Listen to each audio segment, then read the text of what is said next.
नाज़रीन आदाब, न्यूज़ 18 उर्दू में आपका इस्तकबाल है। मैं हूँ विसाल आजम। आप देख रहे हैं खबर खास में आज ख़ास तौर से बात भारत बंद की। दरअसल भारत बंद की कॉल दी गई थी।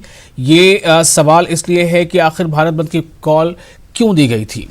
तो हम आपको बता दें सर से पिछले 40 दिनों से लगातार CAA यानी शहरियत तरमीमी कानून और NRC और NPR को लेकर अलग अलग हिस्सों में लगातार मुजाहरे हो रहे हैं। और जैसे जैसे आप देख रहे हैं कि रफ्ता रफ्ता इन मुजाहरों में तमाम मकतब फ़िक्र के लोग, तमाम तबक़ात के लोग शामिल हो रहे हैं। तो आज पूरे भारत बंद की कॉल दी ज़रूर गई थी, लेकिन ऐसा नहीं है कि पूरा भारत पूरी तरह से बंद हो गया। लेकिन ये आवाज़ बहुत माने इसलिए रखती है कि इसमें बहुजन मुक्ति मोर्चा की तरफ से ये भारत बंद की कॉल दी गई थी। और बहुजन मुक्ति मोर्चा में ख़ास तौर से दलितों की तंजीमें, अक़लियतों की तंजीमें और कई दीगर समाजी तंजीमें, बिहार में इसमें कई सियासी पार्टियाँ, लेफ़्ट की जो तमाम पार्टियां हैं वो, तो कई तंजीमों ने मिलकर इस बंद की कॉल दी थी। और सबकी एक ही आवाज़ थी कि CAA, NPR, NRC जैसे कानून को वापस लिया जाए। और इसमें ख़ास बात ये थी कि आज के बंद में EVM को भी शामिल किया गया था कि EVM किसी भी सूरत में अब ये मुल्क की आवाम को बर्दाश्त नहीं है। जो इन लोगों का कहना था, जिन लोगों ने बंद को की कॉल दी थी भारत मुक्ति मोर्चा या बहुजन मुक्ति मोर्चा की तरफ से, इनकी जो कॉल है वो EVM के खिलाफ भी थी कि EVM और साथ ही साथ CAA, NPR, NRC जैसे कवानीन को वापस लिया जाए। तो आज हम खास तौर से इसी पर गुफ्तगू करेंगे। हमारे साथ कई मेहमान भी जुड़ेंगे।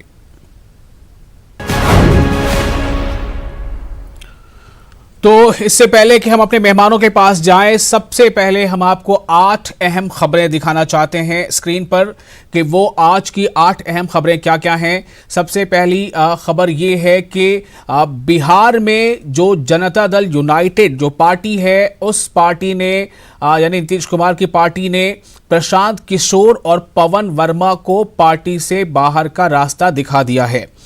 आपको याद होगा पिछले काफ़ी दिनों से ये चर्चा में थी इस बात को लेकर कि प्रशांत किशोर लगातार नीतीश कुमार के इस फैसले के खिलाफ आवाज़ उठाते रहे कि उन्होंने CAA पर संसद में यानी पार्लियामेंट के अंदर बिल का समर्थन कैसे कर दिया। इस पर उन्होंने आवाज़ उठाई थी। पवन वर्मा ने ये बात उठाई थी कि RSS या BJP से नीतीश कुमार इतने करीब कैसे हो सकती हैं और दिल्ली में एक साथ चुनाव लड़ने का फैसला कैसे ले सकते हैं। उन्होंने बाकायदा इसको लेकर खत भी लिखा था।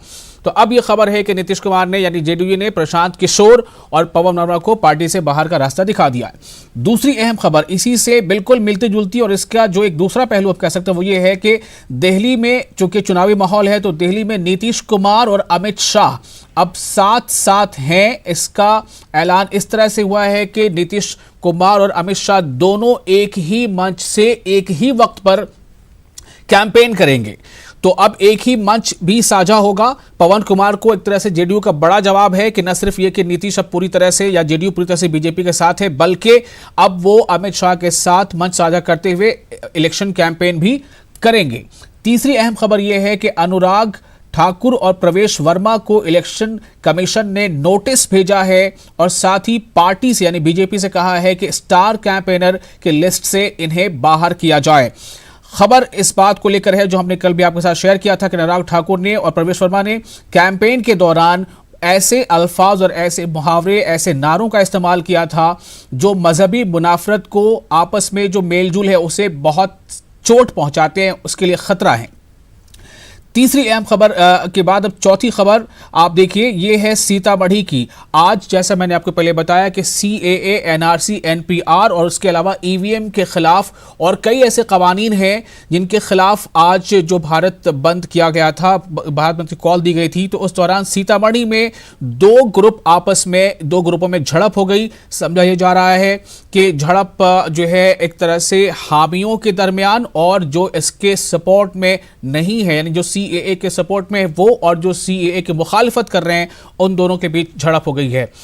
चौथी तस्वीर नीचे से पहली तस्वीर दाहिनी तरफ आप देखिए, यह है मुर्शिदाबाद की। मगरबी बंगाल के मुर्शिदाबाद में भी झड़प हो गई है। वहां भी CAA हिमायतियों के बीच और CAA के जो मुखालफिन हैं उनके बीच आपस में झड़प हो गई और शुरुआती खबर यह आई थी कि एक शख्स की मौत भी हो गई है, जबकि बाद में पता चला है कि 2 लोगों की जानें गई हैं।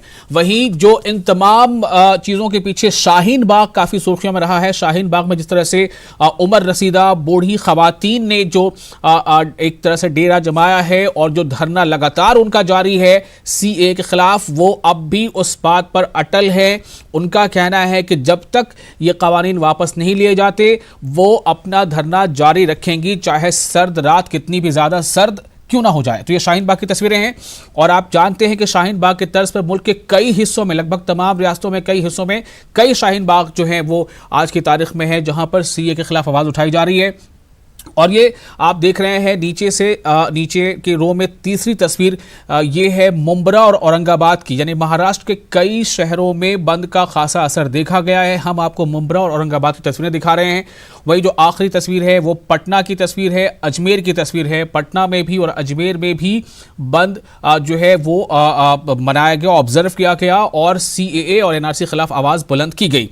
ऐसा नहीं है कि सिर्फ इतनी जगहों पर बंद का असर रहा है, इसके अलावा कई शहर हैं, रांची है, गुलबर्गा है और कई शहरों में इसको लेकर गिरिडीह झारखंड में, कई ऐसे झारखंड में और बिहार में तो जो देही इलाके हैं यानी जिन्हें हम ग्रामीण इलाके कहते हैं, वहां भी इसको लेकर जबरदस्त तरीके से बंद को लेकर लोग सड़कों पर आए और उन्होंने बंद को कामयाब बनाने की कोशिश की। अब हम सीधे आपको अपने मेहमानों से मिलाते हैं। हमारे साथ पटना से 3 खास मेहमान जुड़ रहे हैं और रांची से जुड़ रहे हैं प्रेम शाही मुंडा। प्रेम शाही मुंडा जो है वो सदर हैं, अध्यक्ष हैं आदिवासी जन परिषद के। प्रेम शाही मुंडा जी, आपका इस्तकबाल है, स्वागत है आपका। और पटना से हमारे साथ हैं मुफ्ती सनाउल हुदा कासमी, नायब नाजिम है इमारत शरिया बिहार के, और मोहम्मद इरशादुल्लाह जेडीयू लीडर हैं और धीरेन्द्र झा लीडर है सीपीआई-एमएल के। आप तमाम लोगों का बहुत बहुत इस्तकबाल है। सबसे पहले मैं धीरेन्द्र जो आपके पास ये सवाल लेकर आना चाहूंगा कि आज जो बंद बुलाया गया था, इस बंद के पीछे मकसद क्या थे, इस कॉल के पीछे क्या मकसद था और कितनी पार्टियों ने, कितनी संगठनों ने इसमें आपका साथ दिया? देखिए, पूरे हिंदुस्तान में मोदी अमित शाह की सरकार ने संविधान को रौंदते हुए जी, संविधान के मूल ढांचे को बदलते हुए नागरिकता कानून में जो संशोधन लाया है, इसके खिलाफ पूरे देश में व्यापक गुस्सा है। और ये आरएसएस का एक पूरा प्रोजेक्ट है। सीए, एनपीआर और एनआरसी ये संघीय प्रोजेक्ट है और संघीय प्रोजेक्ट के तहत नागरिकता, मनमाफिक नागरिकता चुनने का ये एक अधिकार ले लेना चाहते हैं। ये इसके खिलाफ पूरे देश में जो आंदोलन चल रहा था, उसी आंदोलन की कड़ी में आज भारत बंद का आह्वान हुआ था। भारत बंद का आह्वान बहुजन मुक्ति मोर्चा के संगठन के जरिए हुआ था, जिसमें आदिवासी संगठन के लोग हैं, दलित संगठन के लोग हैं, माइनॉरिटी संगठन के लोग हैं। और फिर इस कॉल को लेफ्ट पार्टीज ने भी समर्थन दिया था। बिहार में दूसरी जो अन्य पार्टियां हैं जो भाजपा के खिलाफ हैं, उन दलों का भी समर्थन मिला था।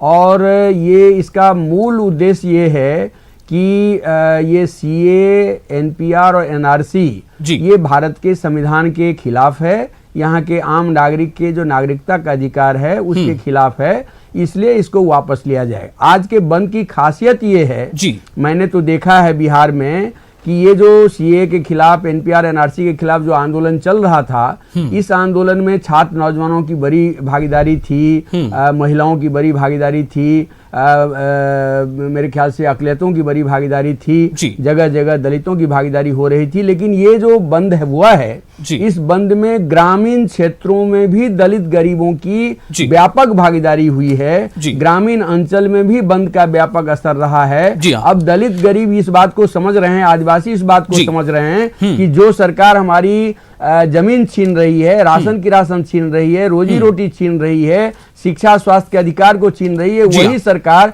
हमारी नागरिकता के अधिकार को भी छीनने जा रही है। ये समझदारी लोगों के बीच में बन रही है। मैं इससे पहले कि आगे दूसरे मेहमानों से सवाल करूं, मैं आपको ये दिखाना चाहता हूं कि दिल्ली में भी, यानी मुल्क के दारुल हुकूमत दिल्ली में भी जंतर मंतर पर इसको लेकर आज एक बड़ा एहतजाज हुआ। काफी बड़ी तादाद में वहां पर कई समाजी तंजीमों के लोग वहां पहुंचे, उसमें खवातीन भी थी और वहां भी लोगों ने इसके खिलाफ आवाज बुलंद की। हमारे नुमाइंदे खुर्रम शहजाद ने इन लोगों से बात की है, पहले ये सुनते हैं। कानून के खिलाफ देश भर में जिस तरह की आवाजें उठी थी, आज जंतर मंतर पर अलायंस अगेंस्ट सीए ने प्रोटेस्ट की कॉल दी है। आप देख सकते हैं कि किस तरह की तस्वीरें हैं, यहाँ पर लोग बड़ी तादाद में पहुंचे हैं, लेकिन सबकी जो आवाज है वो सिर्फ ये है कि शहरियत कानून के खिलाफ, नागरिकता कानून के खिलाफ जिस तरह से उसमें मजहब को आधार बनाया गया, वो तमाम बातें यहाँ पर ये लोग लेकर पहुंचे हैं। लेकिन जिस तरह से एक मुद्दा बना है दिल्ली चुनाव में, वो कहीं ना कहीं उसको भी यहाँ पर एक बल जरूर मिल सकता है। लेकिन किस तरह की बातें हैं, किस तरह की चीजें हैं, हम इनसे जरूर पूछ लेंगे। आप क्या कहने के लिए यहाँ पर आए? No NRC, no share. क्या एतराज है आपको? एतराज ये, पहले अपने देश को देखना चाहिए, बाद में है और तो। अच्छा, आप भी यहाँ पर पहुंचे हैं, क्या कहने आए हैं?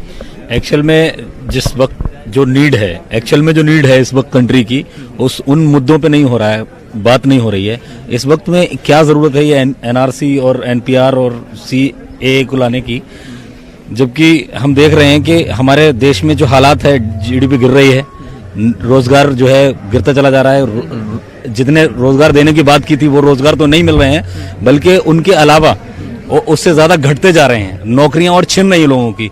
किसान कितने आत्महत्याएं कर रहे हैं, कितने बेरोजगार आत्महत्याएं कर रहे हैं। यहाँ लोगों के साथ जो है कोई जो है उनके लिए कोई इंसाफ नहीं मिल रहा है, कुछ हक नहीं मिल रहा है उनको। अमित शाह जी कह रहे हैं कि क्रोनोलॉजी है। अब कोई अगर सिस्टमेटिकली कोई चीज आ रही है तो आप उसको समझें। वो कह रहे हैं कि पहले हम लेकर आएंगे सीए, उसके बाद एनपीआर और उसके बाद एनआरसी। तो पहले सीए के थ्रू जब ये अब एक्ट बन चुका है तो इससे ये है कि प्रॉब्लम, अब एक्ट तो बन गया ये, अब कल को एनआरसी में अगर ये हमें निकाल देते हैं तो फिर हमें तो सिटीजनशिप मिलेगी नहीं। आप यहाँ पर क्या कहने के लिए आए हैं? ये जो बेसिक चीजें हैं, जो ये नागरिकता है, उसको बिल्कुल नहीं होना चाहिए। ये धर्म के नाम पे बिल्कुल नहीं बांटना चाहिए। उसके खिलाफ हम लड़ते रहेंगे जब तक हमारा दम रहेगा। ये जो धर्म के नाम पर नागरिकता दी जा रही है, वो धर्म के नाम पर बहुत ही गलत है। ये काला कानून है जिसके खिलाफ देश में मतलब करोड़ों लोग रोड पे उतरे हैं, और आज यहाँ पर भी हजारों लोग आए हैं इसके खिलाफ। और हम इस काले कानून का विरोध करते हैं। जब से ये लागू हुआ है तब से हम जनता के साथ, लोगों के साथ कंधे से कंधा मिला के इस कानून का अपोज कर रहे हैं, इसकी खिलाफत कर रहे हैं। तो बड़ी तादाद यहाँ पर जो प्रदर्शनकारी है उनकी यहाँ पर इकट्ठा हो चुकी है, और कुछ ही देर में यहाँ पर प्रोटेस्ट जरूर शुरू हो जाएगा। बल्कि कहना चाहिए कि यहाँ प्रोटेस्ट शुरू हो चुका है, क्योंकि लोग जब इकट्ठे हो गए हैं, लेकिन उनकी आवाज़ यही है कि वो सरकार के शहरियत कानून के खिलाफ आवाज़ उठाने आए हैं। कैमरामैन दीपक बिष्ट के साथ खुर्रम शहजाद, न्यूज़ 18 दिल्ली। और बहुत जल्दी से हम पटना से हमारे मेहमान जुड़े हुए हमारे साथ स्टूडियो से। तो पटना में आज पटना के डाक बंगला चौक पर, जो पटना शहर का बिल्कुल मरकज होता है, वहां पर आज जो मुजाहरा हुआ और बंद को कामयाब बनाने की कोशिश हुई, तो वहां कौन कौन से सियासी जो लीडर थे वो मौजूद थे, उनका हम आपको बयान सुनाना चाहते हैं कि आखिर वो बंद की कॉल क्यों दी उन्होंने और क्या चाहते हैं वो। प्रधानमंत्री बोलते हैं लाल किला से या फिर और कहीं भी, लेकिन घोषणा पत्र में उन्होंने कहा है भाजपा का कि एनआरसी लागू होगा। फिर प्रेसिडेंट के एड्रेस में हुआ है कि एनआरसी लागू होगा, और हम समझते हैं कि जब ये दोनों जगह में एनआरसी लागू करने की बात है तो एनआरसी लागू होगा ही। और जैसा कि एनपीआर लागू कर दिया गया है, सीएए लागू हो गया है। यह मुद्दा वास्तव में अब जनता का मुद्दा है। गरीबों के खिलाफ जो साजिश भारत की सरकार ने की है, यह मुद्दा है। इसलिए इस मुद्दा के समर्थन में हम लोग हैं। कोई भी संगठन कार्यक्रम इस पर करेगा, हम आगे भी साथ रहेंगे। अपनी अपनी पार्टी की ओर से भी हम लोग इसमें कार्यक्रम करते रहेंगे। इन कार्यक्रमों के माध्यम से हम कहना चाहते हैं कि सीएए नहीं, शिक्षा दीजिए, एनपीआर नहीं, नौजवानों को रोजगार दीजिए। कि हिंदुस्तान के गरीब लोग जो 70% लोग हैं, जिनका कोई रिकॉर्ड नहीं है, हम अपने खुद कहते हैं कि जीतन मांझी के पिताजी का जन्म कहाँ हुआ है मैं नहीं बता सकता हूँ, उनका कोई रिकॉर्ड नहीं है। इसका मतलब आसाम में फखरुद्दीन अली रहमान साहब का परिवार को एनआरसी में नहीं रखा गया।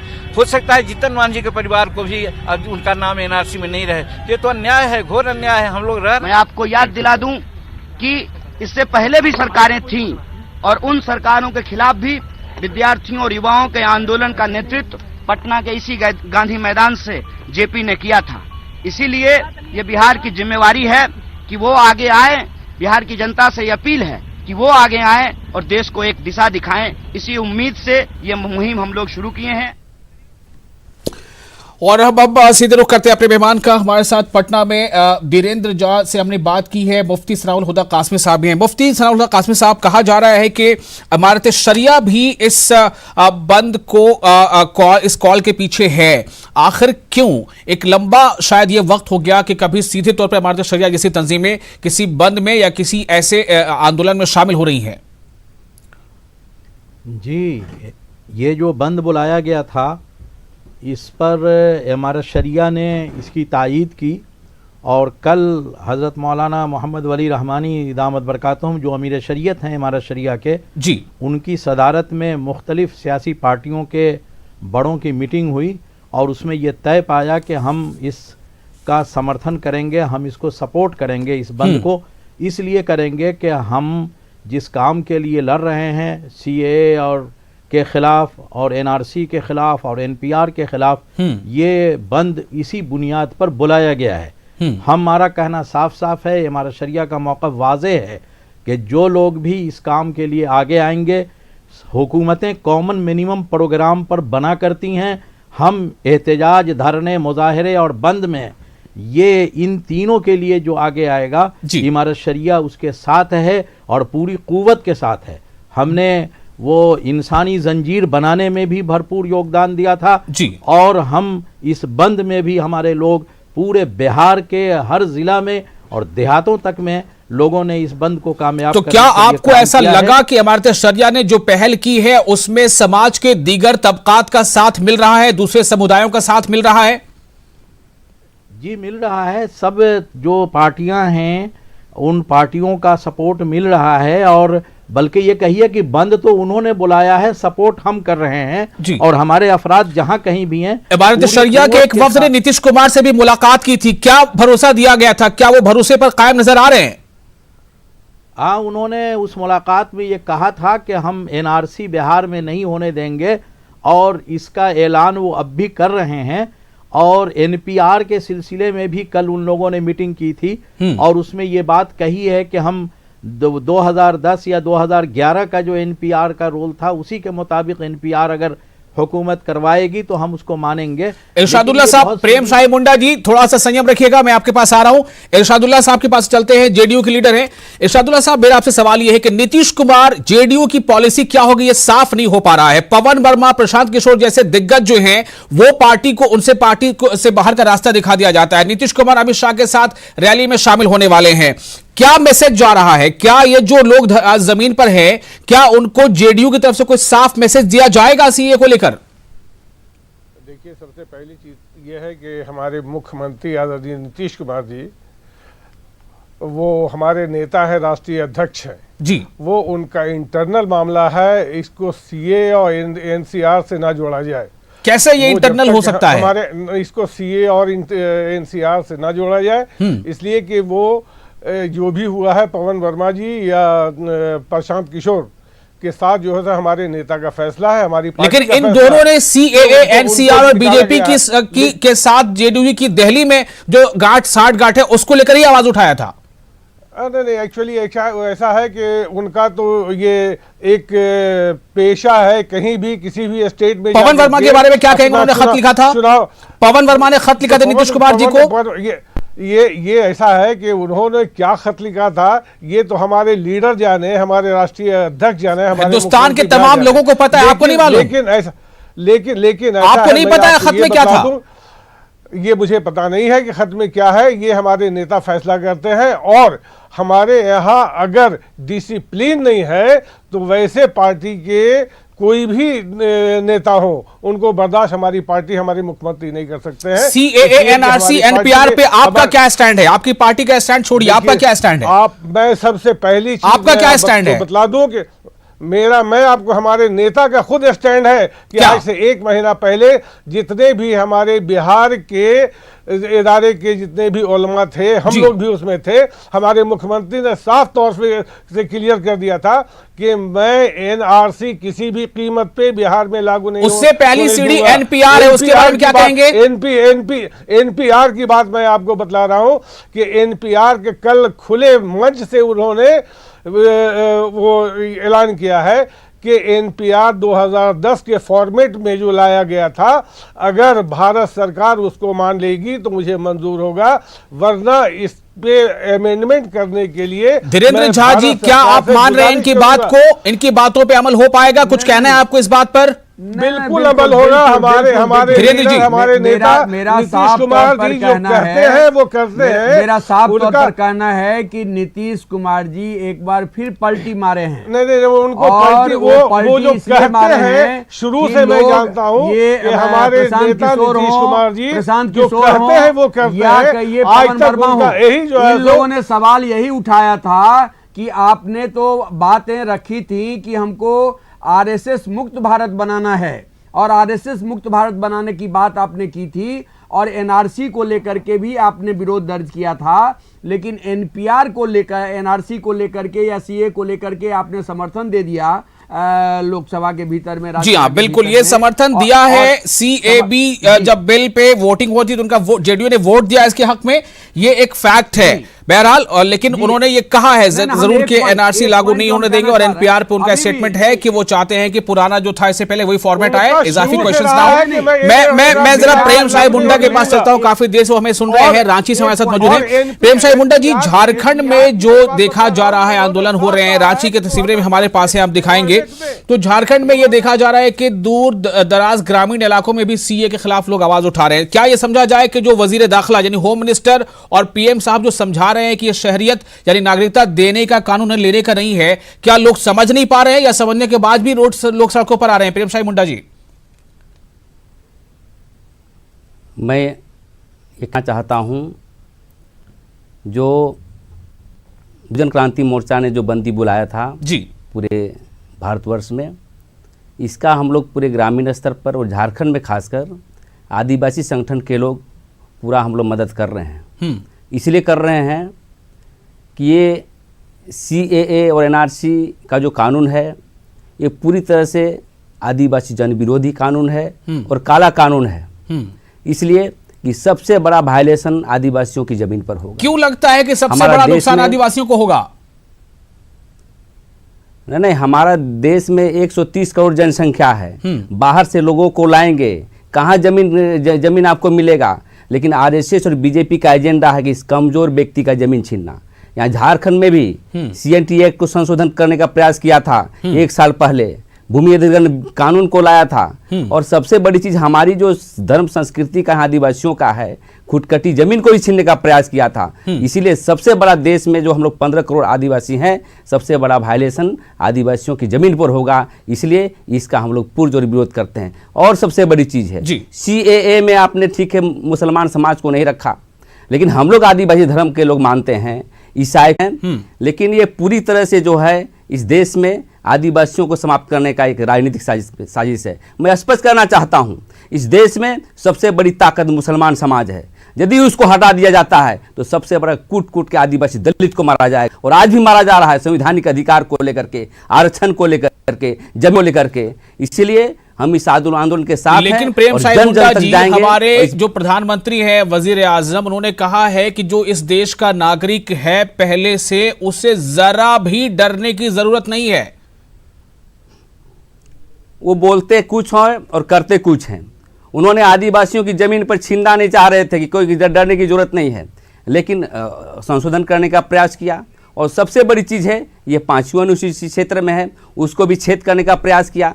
देखिए भारतीय जनता पार्टी वो कुछ नहीं है, उसकी जो है इंजीनियर आरएसएस है, नागपुर से चलता है, और उसके जो है ये लोग ठेकेदार हैं, वो जैसा जैसा करेगा। देखिए मुसलमानों के लिए क्या किया, क्या बोलते हैं जी, ये तलाक का बिल को ले आया, 144, हाँ, और ट्रिपल तलाक वाला 144। तो ऐसे ही देखता है ये कि सबसे कमजोर व्यक्ति कौन है, और हम समझते हैं कि पूरे देश को आदिवासियों को सावधान रहने की आवश्यकता है, क्योंकि ये मुसलमान समाज ही खतरे नहीं है, इसमें सभी समाज के लोग खतरे हैं। और देश की संविधान को बचाने के लिए, मुफ्ती सनाउल हुदा कासमी साहब के पास चलता हूं। मुफ्ती साहब, क्या आपको लग रहा है कि वाकई एक ऐसा मूवमेंट बनता जा रहा है जिसमें समाज के हर तबके के लोग सामने आ रहे हैं? और क्या यह भी ना समझा जाए कि वजीर आजम और वजीर दाखिला बार बार समझा रहे हैं कि शहरियत ये लेने का नहीं देने का कानून है, तो क्या समझ में बात नहीं आ रही है? बात यह है, या फिर कुछ ऐसा लग रहा है कि पूरी तरह से समझाया नहीं जा रहा, कुछ छुपा लिया जा रहा है?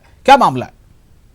ये दोनों जो है आवाम को गलतफहमी में मुब्तला करने के लिए ये बात कहते हैं कि ये देने का कानून है, लेने का कानून नहीं है। हमारी लड़ाई देने और लेने से नहीं है, दस्तूर के तहफ़्फ़ुज़ और संविधान के बचाने से है। दस्तूर के दफ़ा 14-15 में भेदभाव मजहब की बुनियाद पर, इलाके की बुनियाद पर न करने की बात कही गई है किसी भी शहरी के साथ। तो शहरियत देने और लेने का नहीं, इस कानून में भेदभाव मजहब की बुनियाद पर किया गया है।